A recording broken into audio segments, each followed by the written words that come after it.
फागुन महाभक्ति का सागर, प्रेम की गहरी धार, हर दिन इसमें लाया पुण्य का अनुपम उपहार। इस पावन मास के दूसरे दिवस की बात निराली, धर्म श्रद्धा और आस्था से जुड़ी है इसकी लाली। ऋषियों का वरदान हो या भक्तों की पुकार, हर कथा में छुपा है शिव कृपा का अपार संभार। राधे राधे, हरे कृष्णा, ओम नमः शिवाय, श्री शिवाय नमस्तुभ्यम। तो आइए सुनते हैं फागुन मास के इस दिन की दिव्य गाथा, जो ले जाए हमें प्रभु के चरणों में और दूर करे हर बाधा। तो आज 14 फरवरी शुक्रवार है और फागुन मास का दूसरा दिन है। तो प्रिय श्रोताओं, अब सुनिए आज की कथा। गौतम मुनि ने जब राजा को बताया कि वह शिवरात्रि उपवास करके भगवान शिव का महोत्सव देखकर लौटे हैं, तो उन्होंने मार्ग में एक अद्भुत आश्चर्य की बात देखी। तब राजा ने उनसे पूछा कि हे ब्राह्मण, आपने मार्ग में कौन से आश्चर्य की बात देखी और कहाँ पर देखी, वह भी मुझे बताइए। तब गौतम ऋषि जी कहने लगे कि राजा, गोकर्ण से आते समय एक स्थान पर दोपहर के समय मुझे एक स्वच्छ सरोवर दिखाई दिया। वहाँ पर रास्ते की थकान दूर की और घने और शीतल छाया वाले बरगद के नीचे विश्राम किया। उसी समय थोड़ी ही दूर पर मैंने एक अंधी, बुढ़ी और दुबली पतली चांडालनी को देखा। उसका मुंह सूख गया था, उसने कुछ भी भोजन नहीं किया था और वह अनेक प्रकार के रोगों से पीड़ित थी। उसके सभी अंगों में कोढ़ के घाव हो गए थे और बहुत से घावों में कीड़े भी पड़ गए थे। उसकी कमर में पीप और रक्त से सना हुआ एक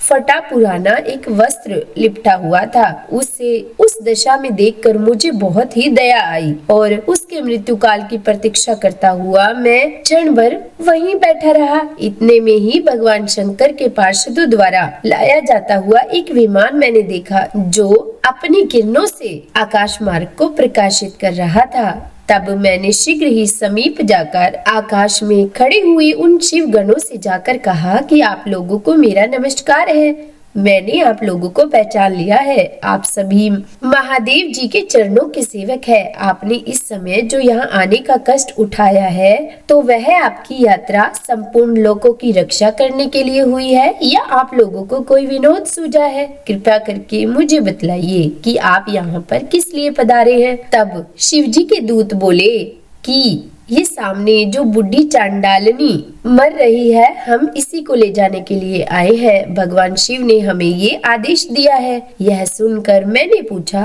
कि यह चांडालिनी इस दिव्य विमान पर बैठने की अधिकारी कैसे हो सकती है? यह तो जन्म से लेकर जीवन भर प्राय अपवित्रता में ही डूबी रही। इस दुराचारिणी को आप लोग शिवलोक में क्यों ले जाना चाहते हैं? इसने तो कभी भी शिव जी का पंचाक्षर मंत्र नहीं जपा, शिव जी का पूजन नहीं किया, ना ही कभी भगवान शंकर का ध्यान किया है। सत्संग से सदा दूर रहने वाली इस अत्यंत क्रोधी स्वभाव वाली स्त्री को आप लोग भगवान शिव के लोक में कैसे ले जाना चाहते हैं? अहो, ईश्वर की इस लीला का रहस्य देहधारियों की तो समझ में आना ही कठिन है, जिसमें पाप आत्मा प्राणी भी दया करके परम पद में पहुंच जाते हैं। तब मेरे ऐसा कहने पर देवादिदेव भगवान शिव के दूत इस प्रकार कहने लगे कि हे महामते, यह कर्मों के परिपाक से प्राप्त होने वाली गति देखो, जो कि एक नीच से नीच नारी भी आज रोग शोक से रहित परम धाम पर आरूढ़ हो रही है। इसने पूर्व जन्म में अन्न दान नहीं किया था, अतः भूख प्यास आदि कलेशों से यहाँ पीड़ित हो रही है। इसमें जो मदिरा के नशे में वृद्धि होकर बड़ा भयंकर पाप कर डाला था, उसी के फल से यह जन्म से ही अंधी हो गई। पूर्व जन्म में इसने जानबूझकर गऊ के बछड़े को खाया था, इसीलिए इस जन्म में यह अतिशय निंदित चांडालिनी हुई। इसने सदाचार का मार्ग त्याग कर पूर्व जन्म में व्याभिचार के मार्ग को अपनाया था। उसी अकथनीय पाप से इस जन्म में यह दुराचारिणी और दुर्भाग्यवती हुई। विधवा होकर भी इसने दूसरे पति का आलिंगन किया। उसी महान पाप के कारण इसके शरीर में कोढ़ के बहुत से घाव हो गए हैं। काम वेदना से ग्रसित होकर स्वेच्छा से इसने शूद्र के साथ रमन किया था और उसी पाप के कारण इसे महारक्त पीप और कोढ़ों से पीड़ित होना पड़ा है। इसने कभी भी उत्तम व्रत का पालन नहीं किया, कभी भी पूजा पूजा नहीं की, कुआं आदि खुदवाने या बगीचे लगवाने का भी कोई काम नहीं किया।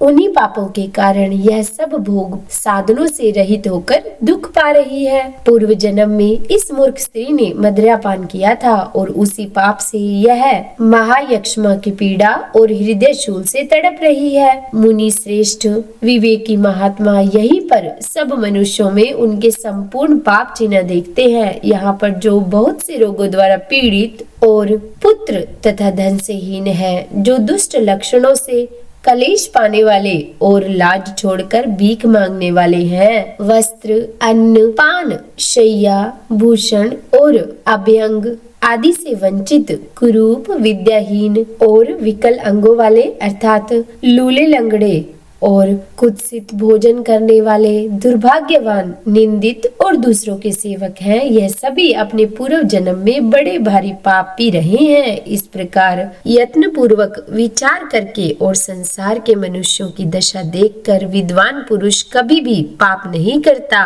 और अगर करे तो वह आत्मघाती है। जीव का यह मनुष्य शरीर अनेक प्रकार के सत्कर्मों का एकमात्र साधन है। इसके द्वारा शुभ कर्मों का ही सेवन करें, पाप कर्मों को सदा के लिए सर्वदा सर्वथा त्याग दें। सुख की इच्छा रखने वाले को पुण्य करना चाहिए। मनुष्य का ये शरीर अत्यंत दुर्लभ है, इसे पाकर जो कोई भी अपना हित चाहने वाला मनुष्य एकमात्र भगवान शिव की शरण लेता है, एक चित्त होकर उनका ध्यान करता है, वह समस्त पापों से तर जाता है।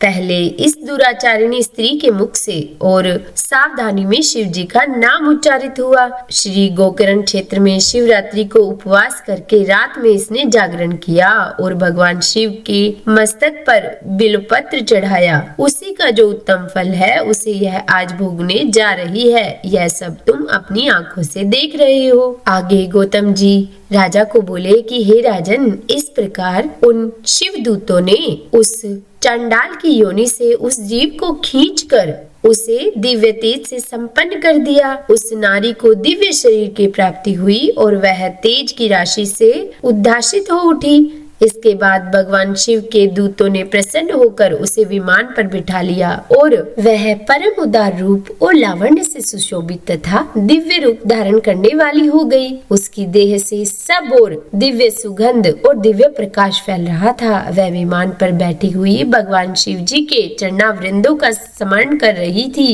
और फिर वे पार्षद भगवान महादेव जी के पास उसे ले गए। उस समय सब लोग आश्चर्यचकित होकर यह सब देख रहे थे। हे राजन, भगवान शंकर के प्रति लेश मात्र भक्ति का यह अत्यंत आश्चर्यजनक महात्म्य मैंने तुम्हें बताया है, जो समस्त पाप राशि का नाश करने वाला है। तब राजा ने गौतम ऋषि से पूछा कि हे भगवान, परमेश्वर शिव का यह उत्तम लोक कैसा है? अगर आपकी मुझ पर दया है तो मुझे शिवलोक का भी लक्षण बताइए। तब गौतम जी बोले कि हे राजन, ब्रह्मा आदि देवेश्वरों के लोकों में भी जो अत्यंत दुर्लभ आनंद है, वह जिस दिव्य धाम में नित्य निरंतर विद्यमान रहता है, वही परमेश्वर शिव का लोक है, जहाँ सब लोगों को लांघ कर जाना होता है, जिसमें दिव्य प्रकाश स्थित है, जहाँ अविद्या में अंधकार का कहीं लेश मात्र भी संयोग नहीं है, वही परमेश्वर शिव का लोक है, जहाँ काम, क्रोध, लोभ और मताधिकार निवास नहीं करते और जहाँ जन्म आदि अवस्थाएं नहीं प्राप्त होती, वह परमेश्वर शिव का लोक है। जो लोग भगवान शिव की भक्ति से परिपूर्ण है, वे ही उस दिव्य धाम में जाते हैं। जो भगवान शंकर की कथा सुनने और कहने में प्रसन्नता का अनुभव करते हैं, केवल शांति में जिनकी स्थिति है और जो सभी प्राणियों के अकारण सुहृद और मोह रहित हैं, वे संसार चक्र को लांघ कर भगवान शंकर के आनंद में धाम को पाकर सुखी होते हैं। हे राजन, इसी प्रकार तुम भी गोकर्ण क्षेत्र में भगवान शंकर के स्थान पर जाकर उनके दर्शन से समस्त पाप राशि का निवारण करो और धन्य हो जाओ। वहाँ सब समय में स्नान करके महाबल शिव की पूजा करो और शिव चतुर्दशी को एकाग्रता पूर्वक उपवास करके रात्रि में जागरण तथा बेल पत्र द्वारा भगवान शंकर का पूजन करो। इससे तुम सब पापों से मुक्त होकर शिवलोक को प्राप्त होगे। और ऐसा कहकर मुनिवर गौतम प्रसन्नता पूर्वक मिथिलापुरी को चले गए और उसके बाद राजा मित्र सह गोकर्ण क्षेत्र में आ गए और वहाँ पर उन्होंने महाबल नाम से प्रसिद्ध महादेव जी का दर्शन किया और पूजन किया, और जिसके प्रभाव से उनके समस्त पाप धुल गए। उन्होंने भगवान शिव के परम धाम को प्राप्त कर लिया। तो जो मनुष्य भगवान शिव की इस मनोहर कथा को प्रतिदिन भक्ति पूर्वक सुनता और सुनाता है, वह भी परम गति को प्राप्त होता है। उसके बाद श्री शुद्ध जी महाराज सोनक आदि ऋषियों से कहते हैं कि भगवान शिव गुरु है, भगवान शिव देवता है, शिव ही प्राणियों के बंधु है, शिव ही आत्मा है और शिव ही जीव है। शिव जी से भिन्न दूसरा कुछ भी नहीं है। भगवान शिव के उद्देश्य से जो कुछ भी दान, जप और होम आदि किया जाता है तो उसका फल अनंत बताया गया है। यह समस्त शास्त्रों का निर्णय है। जो एकमात्र भगवान शिव का भजन करता है वह सभी बंधनों से मुक्त हो जाता है। जो प्रीति अपने पुत्र, स्त्री और धन से की जाती है, अगर वही प्रीति भगवान शिव की पूजा में की जाए तो वह उद्धार कर देती है। इसीलिए कितने ही महात्मा भगवान शिव की पूजा के लिए संपूर्ण विषय रूपी मदिरा को छोड़ देते हैं। वही जीवन सफल है जो भगवान शिव की स्तुति में लगा हुआ है। वही नेत्र धन्य है जो महादेव जी की पूजा का दर्शन करते हैं। वही मस्तक धन्य है जो भगवान शिव के सामने झुक जाता है, और वही पैर धन्य है जो भक्ति पूर्वक भगवान शिव के क्षेत्र में सदा भ्रमण करते हैं। जिसकी संपूर्ण इंद्रियां भगवान शिव के कामों में लगी रहती है, वह संसार सागर को पार कर जाता है और मोक्ष प्राप्त करता है। भगवान शिव की भक्ति से मनुष्य, चांडाल, पुलकुश, नारी, पुरुष अथवा नपुंसक कोई भी क्यों ना हो, तत्काल ही संसार बंधन से मुक्त हो जाता है। जिसके हृदय में भगवान शिव की लेश मात्र भी भक्ति है, वह समस्त देहधारियों के लिए वंदनीय है। उज्जैनी नगरी में एक चंद्रसेन नामक एक राजा थे। वे उसी नगर में निवास करने वाले भगवान महाकाल का पूजन करते थे। शिव जी के पार्षदों में तथा अमंगलों को जीतने वाले विश्व वंदित मणिभद्र जी राजा चंद्रसेन के मित्र हो गए थे। उन्होंने राजा पर प्रसन्न होकर एक समय उन्हें दिव्य चिंतामणि प्रदान की, जो कौस्तुभ मणि तथा सूर्य के समान देखने, सुनने अथवा ध्यान करने पर भी मनुष्यों को मन इच्छित वस्तु प्रदान करती थी। राजा उस चिंतामणि को कंठ में धारण करके जब सिंहासन पर बैठा करते थे, तब देवताओं में सूर्य नारायण भगवान की तरह ही उनकी शोभा हुआ करती थी। राजा चंद्रसेन के विषय में यह सब बात सुनकर समस्त राजाओं के मन में उस मणि के प्रति लोभ की मात्रा बढ़ गई और वे क्षुब्ध रहने लगे। एक बार उन सभी ने बहुत से सैनिकों को साथ लेकर क्रोध पूर्वक धरती को कपाते हुए आक्रमण कर दिया और उज्जैनी को चारों ओर से घेर लिया। अपनी नगरी को घिरा हुआ देखकर राजा चंद्रसेन भगवान महाकाल की शरण में गए और मन को संदेह रहित करके दृढ़ निश्चय के साथ उपवास पूर्वक दिन रात अनन्य भाव से भगवान गौरीपति की आराधना करने लगे। उन्हीं दिनों उस नगर में कोई ग्वालिन रहती थी, जिसकी एकमात्र ही पुत्र था। वह विधवा थी और उज्जैन में बहुत दिनों से रहा करती थी। वह अपने 5 वर्ष के बालक को लिए हुए महाकाल के मंदिर में गई और राजा चंद्रसेन द्वारा की हुई गिरजापति की महापूजा का दर्शन किया। शिव पूजन का वह आश्चर्यमय उत्सव देखकर उसने भगवान को प्रणाम किया और फिर पुनः अपने निवास स्थान पर लौट आई। ग्वालिन के उस बालक ने वह सारी पूजा देखी, इसीलिए घर आने पर उसने भी कौतूहलवश शिव जी की पूजा प्रारंभ कर दी, जो संसार में वैराग्य प्रदान करने वाली है। एक सुंदर पत्थर लाकर उसे घर में थोड़ी ही दूर पर उसने एकांत स्थान में रख दिया और फिर उसी को शिवलिंग भी मान लिया और फिर अपने छोटे छोटे हाथों से जो भी उसे फूल मिले उठाकर इकट्ठा किए और फिर उसने जल से शिवलिंग को स्नान कराया और भक्ति पूर्वक शिवलिंग का पूजन किया और फिर उसके बाद कृत्रिम अलंकार, चंदन, धूप, दीप और अक्षत आदि उपचारों से अर्चना करके मन से भाव करके दिव्य वस्तुओं को भगवान को अर्पित किया और सुंदर सुंदर पत्रों और फूलों से बार बार पूजा करके तरह तरह से शिवलिंग के सामने नृत्य किया और बारंबार भगवान के चरणों में शीश झुकाया। इस प्रकार अनन्यचित होकर शिव जी आराधना में लगे हुए अपने पुत्र को ग्वालिन ने बड़े प्यार से भोजन के लिए बुलाया, पर उसका मन तो पूजा में लगा हुआ था। तो माँ के बहुत बुलाने पर भी उसे भोजन करने की बिल्कुल इच्छा नहीं हुई। तब उसकी माँ स्वयं चलकर उसके पास गई और शिवजी के आगे आंखें बंद करके ध्यान लगाए बैठे अपने पुत्र को हाथ पकड़कर खींचने लगी। इतने पर भी जब वह नहीं उठा तब उसने क्रोध में आकर अपने पुत्र को खूब पीटा और खींचने और मारने पीटने पर भी जब उसका पुत्र नहीं आया तब उसने वह शिवलिंग उठाकर दूर फेंक दिया और उस पर चढ़ाई हुई सारी पूजन सामग्री नष्ट कर दी। यह देखकर वह नन्हा बालक हाय हाय करके रो उठा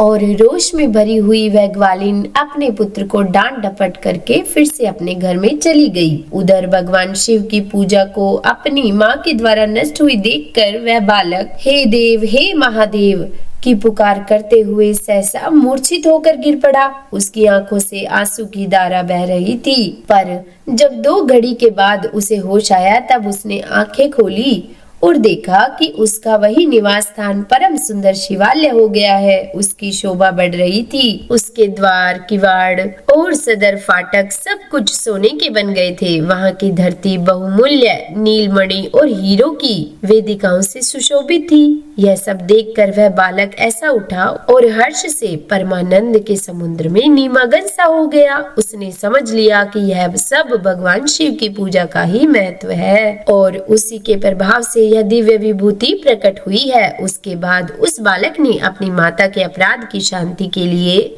पृथ्वी पर मस्तक रखकर साष्टांग प्रणाम किया और कहा कि हे त्रिदेव हे उमापति, मेरी माता का अपराध क्षमा कीजिए। वह मूर्ख है, आपके प्रभाव को नहीं जानती है। हे महादेव, आप उस पर प्रसन्न हो जाइए। अगर मुझ में आपकी भक्ति से उत्पन्न हुआ कुछ भी पुण्य है तो उससे मेरी माता पर आप दया कीजिए। और इस प्रकार भगवान शंकर के सामने बार बार अपना सिर झुकाकर उन्हें नमस्कार करके और फिर प्रसन्न होकर सूर्यास्त के समय वह बालक शिवालय से बाहर निकला और उसने अपने शिविर को देखा। वह इंद्र नगर के समान शोभा कर रहा था। वह सब कुछ तत्काल स्वर्णमय होकर विचित्र वैभव से प्रकाशित होने लगा। भवन के अंदर प्रवेश करके उस बालक ने देखा कि उसकी माँ तो बहुमूल्य रतन में पलंग पर बिछी हुई श्वेत रंग के शैया पर निर्भय होकर सो रही है और उसी को याद कर रही है और अपने पुत्र को तथा अपने घर को भी अपूर्व में देखकर आनंद से विमल हो उठी।